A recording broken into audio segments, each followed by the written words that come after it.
Hi friends, Shashi YouTube ಸ್ಟುಡಿಯೋಗೆ welcome. ನೋಡಿ, ಇವತ್ತು ನಾವು ಲಂಚ್ ಬಾಕ್ಸ್ಗೆ ತುಂಬ ಬೇಗ ಆಗುವಂಥ ಹೊಸದಾಗಿ ಒಂದು ಲಂಚ್ ಬಾಕ್ಸ್ ರೆಡಿ ಮಾಡೋದಕ್ಕೆ ನೋಡಿ ತುಪ್ಪ ತೊಗೊಂಡಿದ್ದೀನಿ. 2ರಿಂದ 3 ಸ್ಪೂನ್ ತುಪ್ಪ ಬೇಕಾಗುತ್ತೆ. ಸಾಸಿವೆ, ಅದಕ್ಕೆ ಅಜ್ವೈನ್ ಅಂತಾರಲ್ವ, ಅಜ್ವೈನ್ ಸೇರಿಸಿ ನಾವು ಇವತ್ತಿನ ಲಂಚ್ ಬಾಕ್ಸ್ ಡಬ್ಬಿಗೆ ರೆಡಿ ಮಾಡ್ತಿದ್ದೀವಿ. ನೋಡಿ, ಅಜ್ವೈನ್ 1ರಿಂದ 1/4 ಟೀ ಸ್ಪೂನ್ ತೊಗೊಂಡಿದ್ದೀನಿ. ನಾನು ಕರಿಬೇವು ಸೇರಿಸ್ಕೊಂಡಿದ್ದೀನಿ. 7ರಿಂದ 8 ಒಣಮೆಣಸಿನ್ಕಾಯಿ ತೊಗೊಂಡಿದ್ದೀನಿ ಖಾರಕ್ಕೆ. 1 ಬೆಳ್ಳುಳ್ಳಿ ಗಡ್ಡೆನ ಸಣ್ಣದಾಗಿ ಹೆಚ್ಚಿಟ್ಕೊಂಡಿದ್ದೀನಿ. ನೋಡಿ, ಮೆಣಸಿನ್ಕಾಯಿ ಸೇರಿಸ್ಕೊಂಡು ಈ ರೀತಿ ಹುರ್ಕೋಬೇಕಾಗುತ್ತೆ. ಅದರ ಜೊತೆಗೆ ಹಾಗೆ ಬೆಳ್ಳುಳ್ಳಿನೂ ಸೇರಿಸ್ಕೋಬೇಕಾಗುತ್ತೆ.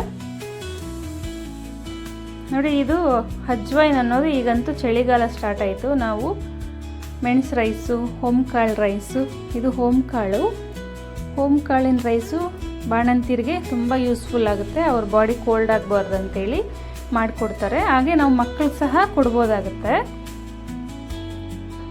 ಇದು ಚಿತ್ರಾನ್ನ ಥರನೇ ಈಸಿಯಾಗಿ ಆಗಿಬಿಡುತ್ತೆ. ನೋಡಿ, ಸಾಲ್ಟು ರುಚಿಗೆ ತಕ್ಕಷ್ಟು ಆ್ಯಡ್ ಮಾಡ್ಕೊಳ್ಳೋಣ. ಆ್ಯಡ್ ಮಾಡ್ಕೊಂಡು ಹಾಗೇ ಸ್ವಲ್ಪ ಮಿಕ್ಸ್ ಕೊಡಿ.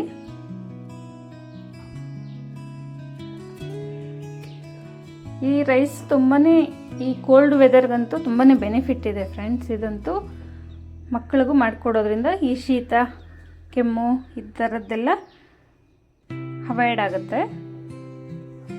ಅದಕ್ಕೆ ರೈಸ್ ಸೇರಿಸ್ಕೊಂಡು ಹಾಗೇ ಮಿಕ್ಸ್ ಕೊಟ್ಟರೆ ಬಿಸಿ ಬಿಸಿಯಾದ ಅಜ್ವೈನ್ ರೈಸ್ ರೆಡಿ ಆಗಿಬಿಡುತ್ತೆ. ಯಾರಿಗೆಲ್ಲ ಹೊಟ್ಟೆಯಲ್ಲಿ ಅದು ಇದು ತಿಂದು ಅಜೀರ್ಣ ಆಗಿರುತ್ತಲ್ವ, ಅಂಥವ್ರಿಗಂತೂ ಈ ರೈಸ್ ಮಾಡಿಕೊಡೋದ್ರಿಂದ ತುಂಬ ಬೇಗ ಅವ್ರಿಗೆ ಹೊಟ್ಟೆ ಅಜೀರ್ಣ ಅನ್ನೋ ಪ್ರಾಬ್ಲಮ್ಸ್ ಕ್ಲಿಯರ್ ಆಗುತ್ತೆ ಫ್ರೆಂಡ್ಸ್. ಈ ವಿಡಿಯೋ ನಿಮಗೆ ಯೂಸ್ಫುಲ್ ಆಗಿದೆ ಅಂತ ತಿಳ್ಕೊತೀನಿ. ಶೇರ್ ಮಾಡಿ, ಲೈಕ್ ಮಾಡಿ, ಸಬ್ಸ್ಕ್ರೈಬ್ ಮಾಡಿ. ನೀವು ಒಮ್ಮೆ ಟ್ರೈ ಮಾಡಿ ಮನೆಯಲ್ಲಿ, ಹೇಗಿದೆ ಕಮೆಂಟ್ ಮಾಡಿ. ತುಂಬ ಈಸಿಯಾಗಿ ಬೇಗ ಆಗುತ್ತೆ. ತುಪ್ಪ ಇಷ್ಟ ಇಲ್ಲ ಅಂದರೆ ನಾರ್ಮಲ್ ನೀವು ಅಡುಗೆ ಎಣ್ಣೆಯಲ್ಲಿ ಸಹ ಮಾಡ್ಕೋಬೋದಾಗುತ್ತೆ. ನೋಡಿ, ಎಷ್ಟು ಬೇಗ ಅಜ್ವೈನ್ ರೈಸ್ ಅನ್ನೋದು ರೆಡಿ ಆಯಿತು.